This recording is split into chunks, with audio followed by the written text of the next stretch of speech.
What's good with the YouTube? Y'all already know Big Flacco with the Convicts Reaction, where I smash, dash, and react. Please hit the like, subscribe, comment, do all those things to help support, and hit the bell notification for future fire content. Now, I read some of the comments talking about the video that we did about how they established rapport to be on the lines together with the Texas cars was kind of taken out of proportion by some people. So I want to kind of clear the air and show kind of where my stance has always been with the Texas cars. I've always given them their respects and their dues, every which one of them, right? In fact, I'm gonna be, instead of me doing a reaction and me responding to the comments that some people made and Tim Snow's video. But shouts out to Tim Snow. EPT at that time in the 60s was called El Paso Tip. It wasn't El Paso Tango in the state of California. But you're gonna see that a lot of stuff that you talked about, the news articles you brought up, I was already talking about this 2 to 3 months ago. I did 2 videos on both Texas cars. So I hope this shows you that, the acknowledgement on my part from ACP is, Texas was always kind of relevant in California and how it started. And there's a little bit of stuff maybe you can learn from this video, just like I learned a little bit of stuff from your video. So I'm also going to have the one on Tango that's going to follow this video as well. I did the Tango one about 2-3 months ago. All these videos you're going to be seeing on my reaction right now, I've already did on ACP. Okay, so let's tap in real quick and let's watch this. What's good with the YouTube? You already know Big Flacco with a convict's perspective, and I'm gonna smash, dash, and slide on through with that little bit of energy. Please hit the like, subscribe, comment, do all those things to help support this channel, and hit that bell notification for future fire content. So we're gonna be talking about the Texas Syndicate today. As you guys already know, I'll be touching base on prison gangs from different areas, different states, street gangs, indictments, incidents, all that. I'm still going to do the traditional ones, North Daniels, South Daniels, NFMA, as well as my personal stories. But I'm going to be branching off, doing a lot more topics and stuff to make this channel a little bit more interesting. Now, let's talk about the Texas convicts, man. Now, before the Texas Syndicate was started, which was 1974, they were actually already involved in some of the politics going back to 1968 when the all-out blitz happened in San Quentin, when the NF made its move on a few MA members and a Mexican Mafia associate, Gallegos, was killed.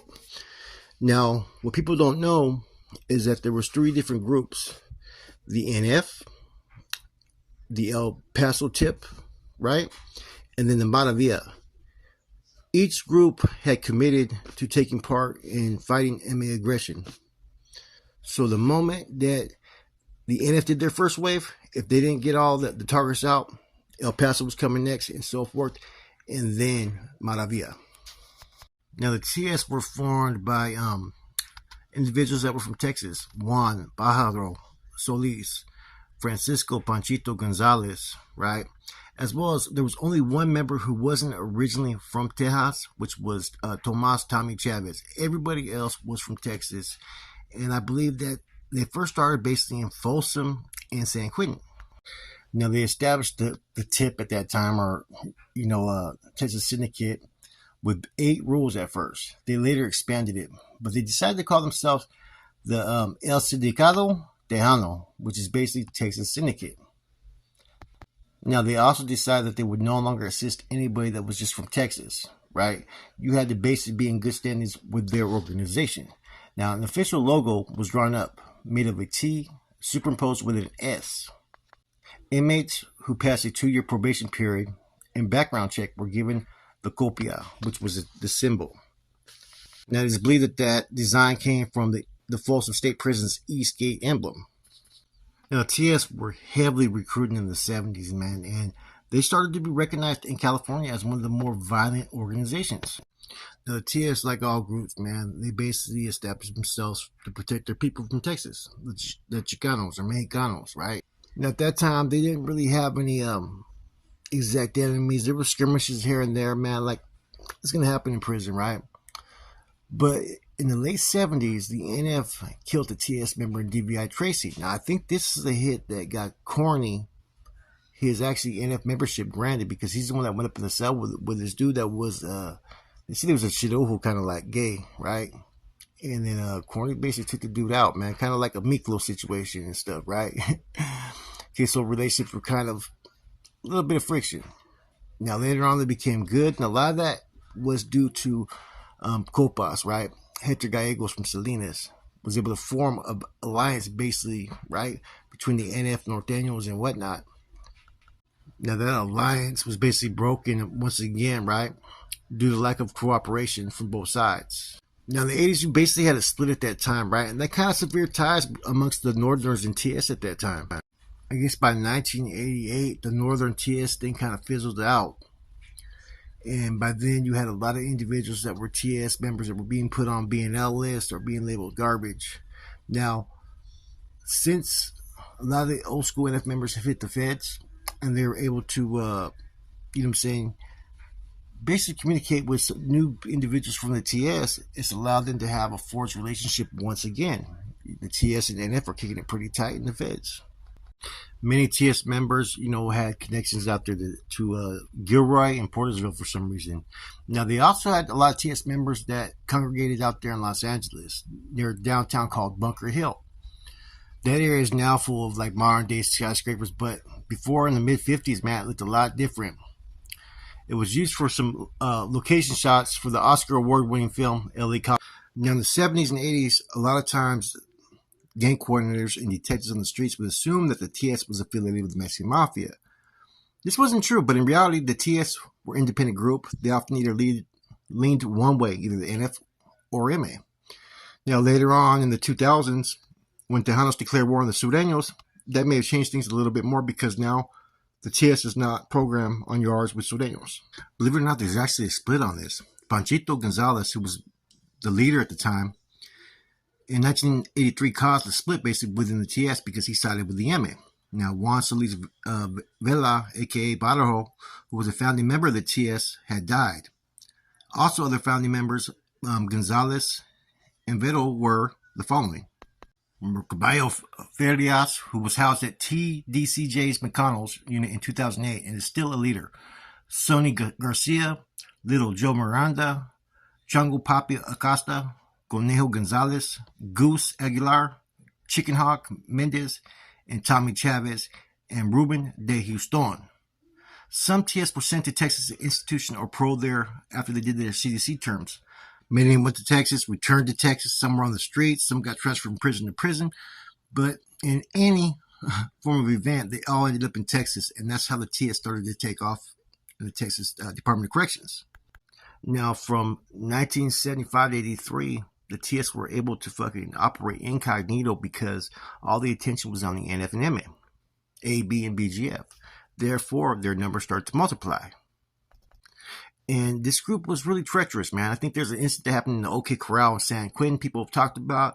They were the first ones, I think, to bring plastic into, you know what I'm saying, the Department of Corrections in California. But when they got to Texas, man, they really started to blow up, man. They started to be probably one of the four main groups, I think, in Texas. Now, after the building attendants were eliminated, right, and that during that case, I think it was the Estelle case that we talked about before, you know, the Texas Syndicate started to grow. They started to be one of the main factors in the system. Now, they allowed members of other races, white as well, right, convicts, up until 1995 when they changed everything. Between 1980 to 1983, the TS was responsible for 4 homicides and numerous assaults. Between 84 and 85, there were 52 gang-related killings, many attributed to the Texas Syndicate in their war with the Mexican Army, or Texas Mexican Mafia. In 1992, the TS signed a peace treaty with the Mexican enemy, which created a split in the organization. Now, the TS also went to war with the Raza Unida, the Barrio Aztecas, and all kinds of different groups. They went to war with the Texas Chicano Brotherhood from 98 to 99, with the Barrio Aztecas from 94 to 96. In 1994, the TS declared war with the Barrio Aztecas over a homicide that happened in El Paso County. There was an individual named Carlos Troca Salinas who caused a split because he wanted peace with all the California factions like the Sureños, the Border Brothers, and whatnot. And a lot of people weren't agreeing with this at that time. In Troca's push, man, he pretty much folded, man. There was no way. There was too many other TS members who had influence who were not going to agree with him. So therefore, it's like the California Amendment where the majority rules and every Granada has a vote. Now, there was confusion at one time whether there was evidence that there was a TS-MA peace treaty between like Pablo Villagreen was allegedly related to La M.A. Black Bob Ramirez and tried to make amends. T.S. Gabe Huerta signed off on it with fellow T.S. Noel player Lerma, and Weddle Shyrock and Champ Mendez signed it for La M.A. Now, the individual Noel Lerma, aka Player, was leader of the federal Texas Syndicate at Belmont, but later indicated he actually got involved in a few political matters, such as the peace treaty with the California MA. Leonard Rubio, aka Capone, held the leadership position. Now, in the early days, San Antonio was one of the traditionally strongholds for fucking the Texas Syndicate. That is not true no more. Now, that's the Texas Mexican Mafia. Now, they see that the TS is still a serious threat, but has three different factions. The Texas Syndicate Original, the old school Chafas, controlled by Troca, right? Then they got the Texas Syndicate United, started by Paul Popeye Guerra. He's now deceased.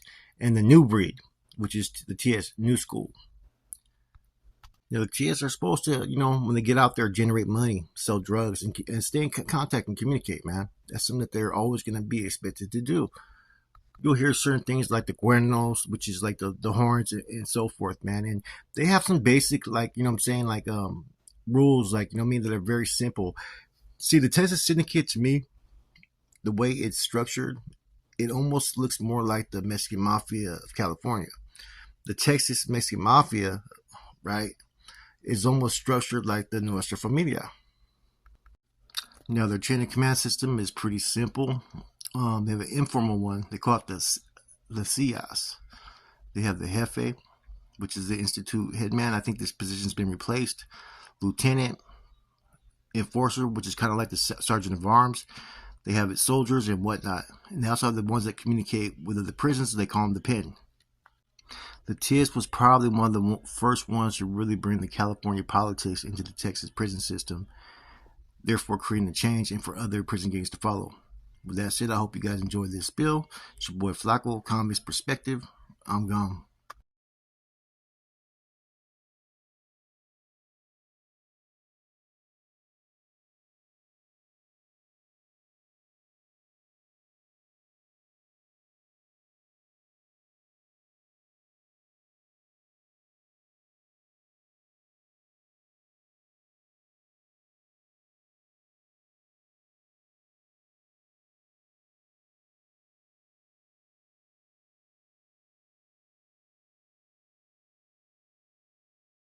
Now, here's the video that's going to be following this Texas Syndicate. As you can see where my stance was on that one. And like I said, not everything's going to be 100% accurate with any of us when we do history profiles, right? But if it's 85%, 90%, man, you're fucking batting a good average. So here's the one on the Tango, right? So I do my research when I look into these groups and movements as best I can and try to confirm what I can and can't. So this, once again, I don't show no disrespect towards the Tongos, and I give them their dues for what they were able to establish with their movement. So rather than me react to all the videos and comments that I've seen, here's a video for you guys. I did both these videos within the last 3 months. Check them out on ACP. What's good with YouTube? You already know Big Flacco with the Comics Perspective, and I'm smashing, dashing, sliding on through with a little bit of energy. Please hit the like, subscribe, comment, do all those things to help support this channel, and hit that bell notification for future fire content. So we're going to talk about another Texas group, like a Texas movement, Texas prison gang. This is one of the most fastest growing movements that there is in the Texas system, the Tango Blasters. The Tango Blasters, or the PTB, which was Puro Tango Blasters, were a loosely organized Texas clique of homeboys that formed in the DCJ prisons in the county jails in the 1990s to protect themselves from other prison gangs, esquinas, right? Which are basically associates of these organizations. They call them esquinas.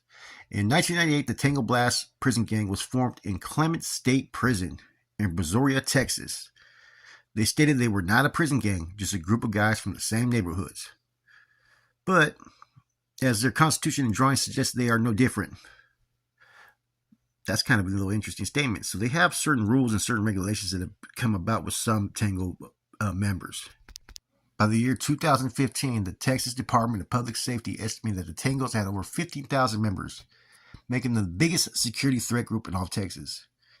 In 2001, the Tango Blast and Barrio Azteca engaged in a gang fight in a gymnasium in Torres State Prison. Both gangs settled the truce soon after. On January 2002, members of the Barrio Azteca brutally stabbed a Tango Blast member while the victim was using the restroom at the Robertson State Prison. A gang war between the two gangs erupts statewide after. On June 2002, the Tango Blast retaliates against the Barrio Azteca by severely beating 4 of its members at the John B. Connolly State Prison in Kennedy, Texas. Now they also had a full-fledged war with the Texas Syndicate. In the mid-2002s, Texas Syndicate declared war on Tango Blast prison gang and murdered a Tango Blaster at the J.B. Connolly unit in state prison. June 2008, Tango Blasters attacked Texas Chicano Brotherhood members in the J.B. Connolly State Prison. They also had tension with the Mexican enemy due to the formation of the Orejones Tango Blast faction in San Antonio. Whereas in the past, some Texas law enforcement considered the Tango Blast movement to be just a fad, they were now being taken seriously. Damn. They continue to grow because the gang had a lot more, like, what do you call, relaxed standards compared to these organizations that have traditional blood-in oaths and constitutions and rules and philosophies. And, you know, when you have that type of expectation, you got people who are basically campaigning for position. It's prison politics. And see, this group was something that was outside of prison politics, which made them very, very dangerous. I guess with the Tango Blast, they don't have, like I said, a blood in, blood out, motto. There's no lifetime commitment, and there's no paramilitary type hierarchy or chain of command. That's just all these other prison organizations. And I think when they go to the streets, they have an option whether they wish to function in small little groups or if they could just go back to whatever they were doing out there in the streets before, right? Now we know what happens next. Law enforcement starts to fucking come after them because they were getting deep. They were becoming strong. And so in February 2012, man, they had a multi-agency investigation targeting Tango Blast gang members in McKinney, Texas, arresting 16 suspects. 2 of them were suspected Tango Blast gang members. They were indicted in Dallas District Court for distribution of heroin. All suspects were arrested in 2012 with a multi-agency investigation into the West Texas Tango Blast. So they were out there doing their thing, man. They started to become a little bit more organized. Once you get a group that gets that big and that powerful, you'll start to see a lot of different changes in the group.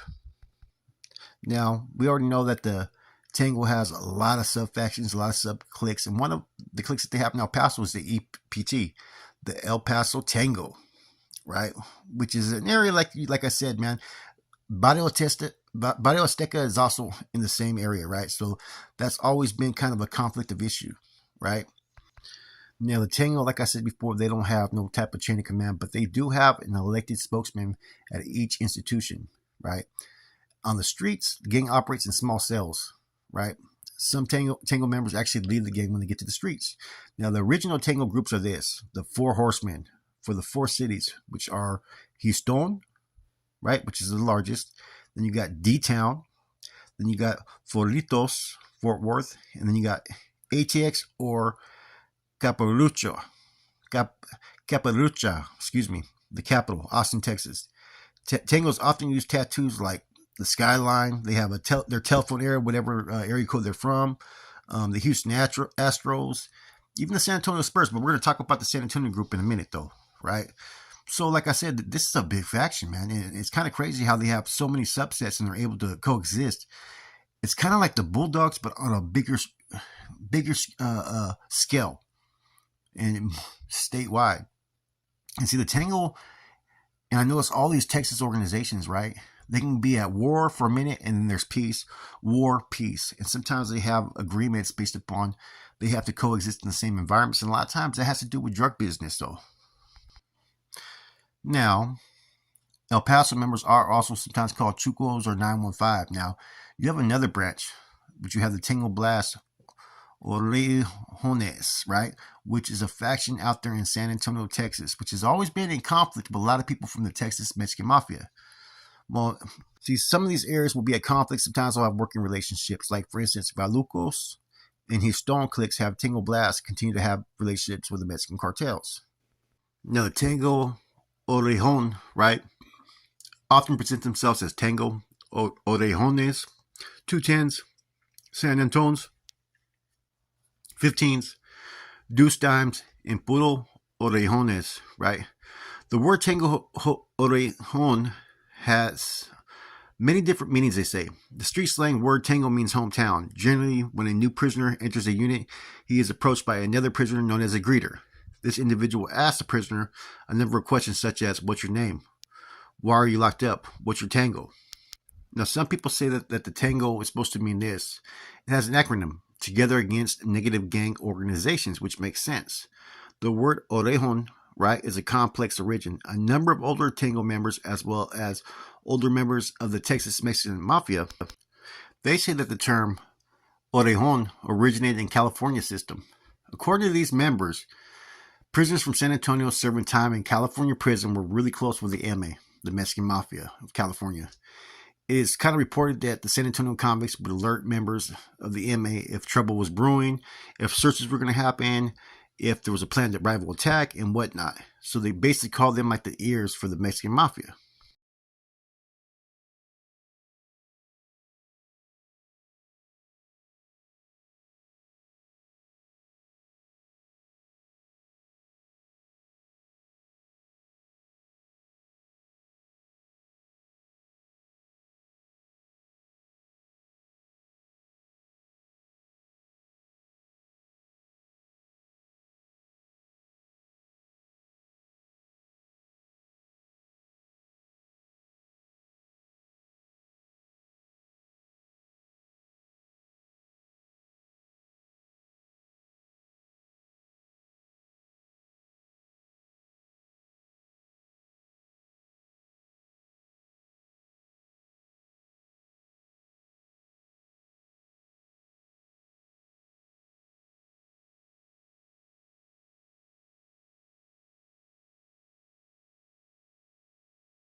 Now, the interesting thing about that, right, there's also the theory that because one of their fucking tattoos is a Playboy bunny, that's where the Orejon came from.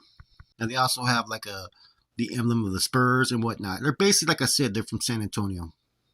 The classification reports that they have actually got some reports from an individual named Sushi, who was at one time, and one thing I thought was very interesting, he said a true Orejon does not have tattoos, so they have a little bit different theory than the other tangos, right?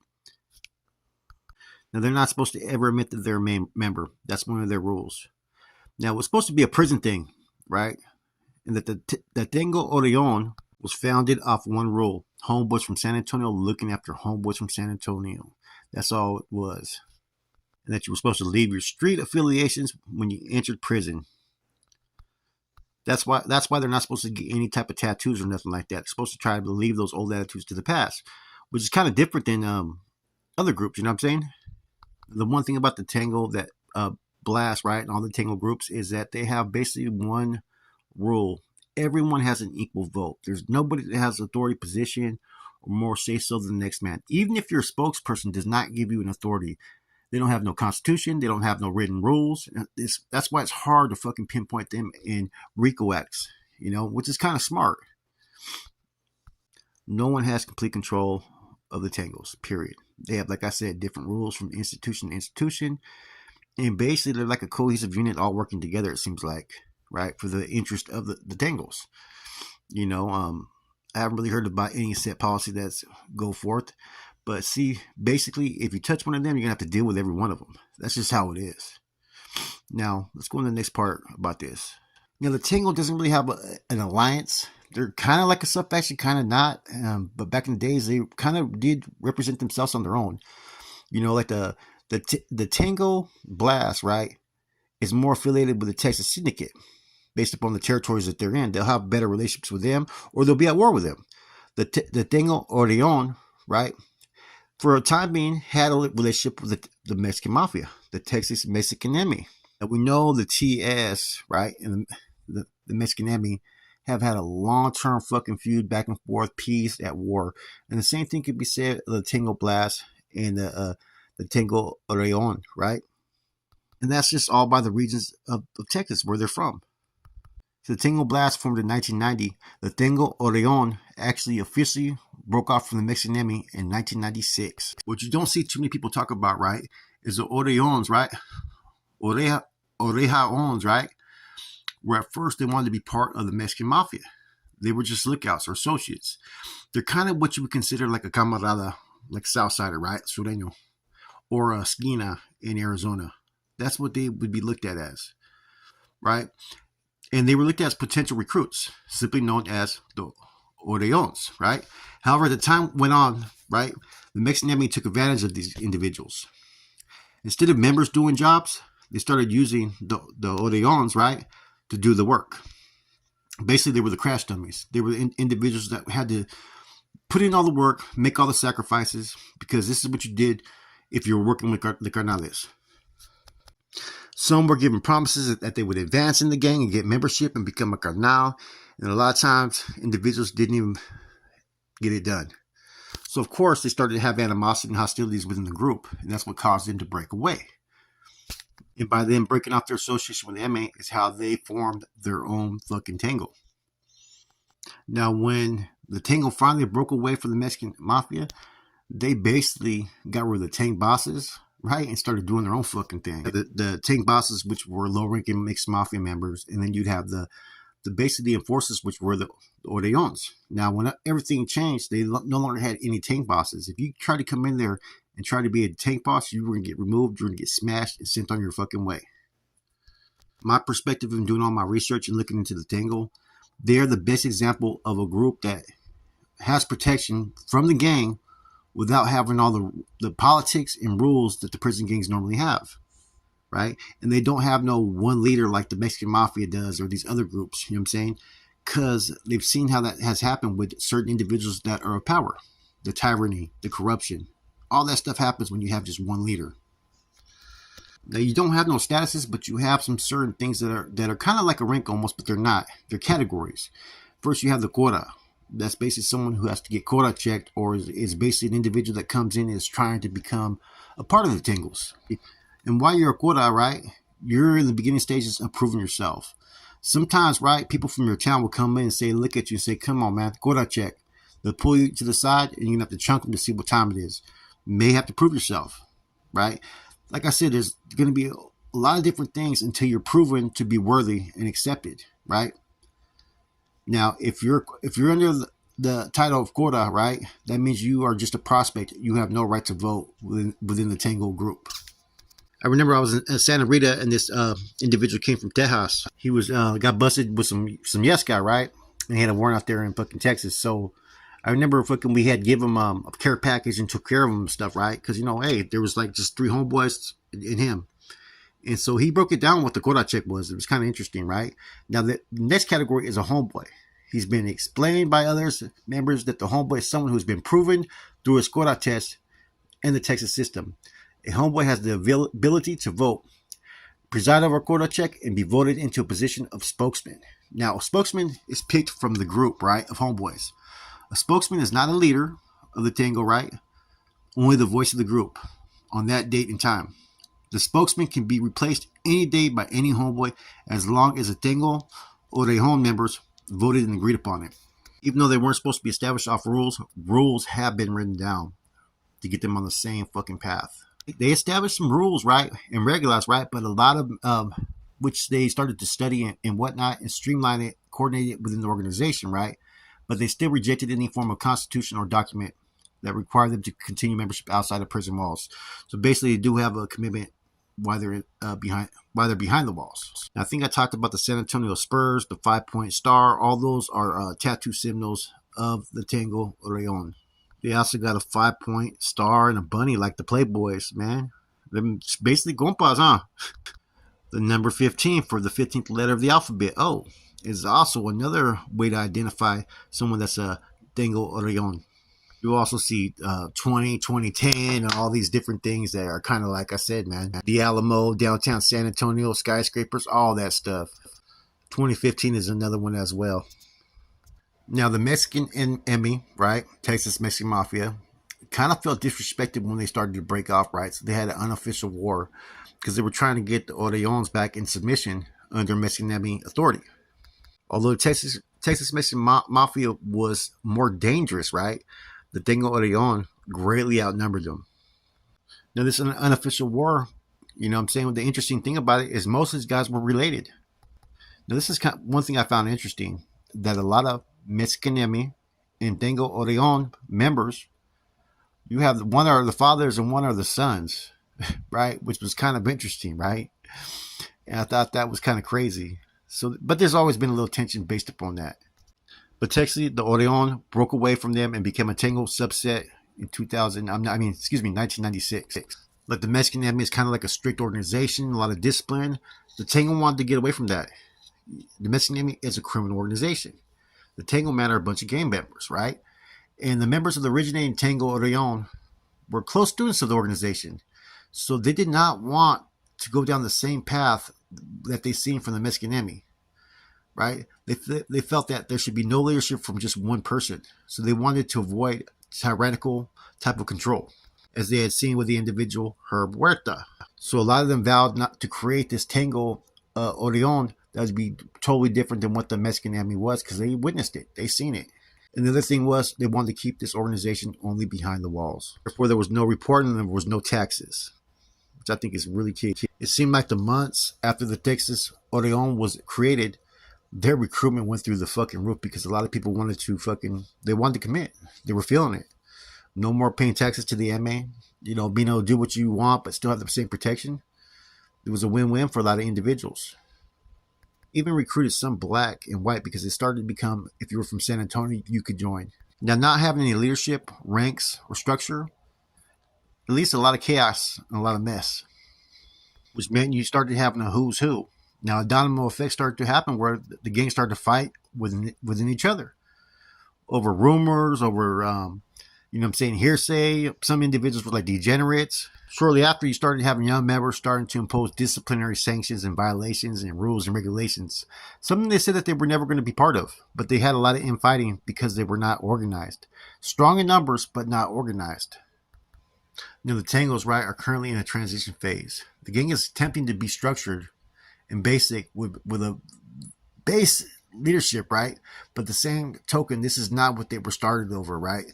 So it's becoming harder to control, you know what I'm saying, the masses, because they don't have that structure and sense of direction, because they're becoming a very deep group. Now, they kind of remind me of the Bulldogs. The Bulldogs have a whole lot of members. They have different people from different sides, different areas, and it's kind of hard for them to, you know, I mean, they're all put in one facility, which makes it easier. When there's only 3 places for Bulldogs really to go, and you got a bunch of them there, you're going to find out who the spokesperson is going to be for the group. Even though every Bulldog has a vote too, kind of like they have their reps and so forth, and some people are going to take on the role of leadership, right? But the Tangos, they kind of remind me a lot of the Bulldogs, right? I'm not going to say Northern Riders. You know what? You can sit there and say that these are like the Northern Riders, right? Or like 2-5ers, but with having success, basically. You know, still GP, still mainline. You know, basically under the same type of fucking, you know, guidance. But like I said, a lot of people step away from the oppressors, or what they call the dictators, but then they have to create their own rules once again. And then therefore you see the pattern of the next group is oppressing their own people. Those in leadership are there abusing it or want to push their will upon people.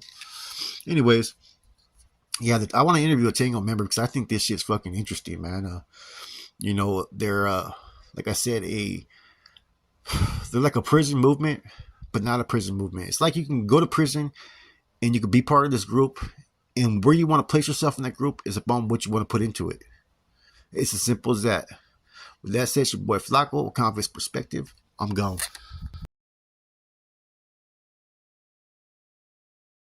Well, I hope this little reaction video, which is not really a reaction though, it's just a quick address, shows that where my stance has always been when it came to these respective factions, right? Look at the thumbnail. That's Happy. That's fucking Bird, and then there's a bunch of Texas Syndicate and Barrio Aztecas together.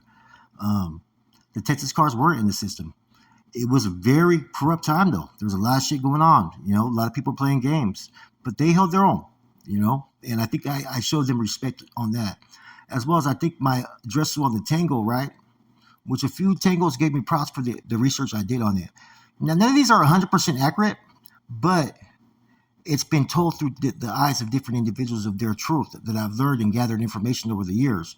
There may be a few errors, but for the most part, man, I think I stand behind that. A lot of this stuff is basically identical to what Tim Snow actually did with his research. So much respect to Tim Snow, man. But I had to address this because I posted comments for people to check out my videos. Not one person that was making comments checked out these videos. Hopefully they check out this reaction and they see what time it is. With that said, I'm gone.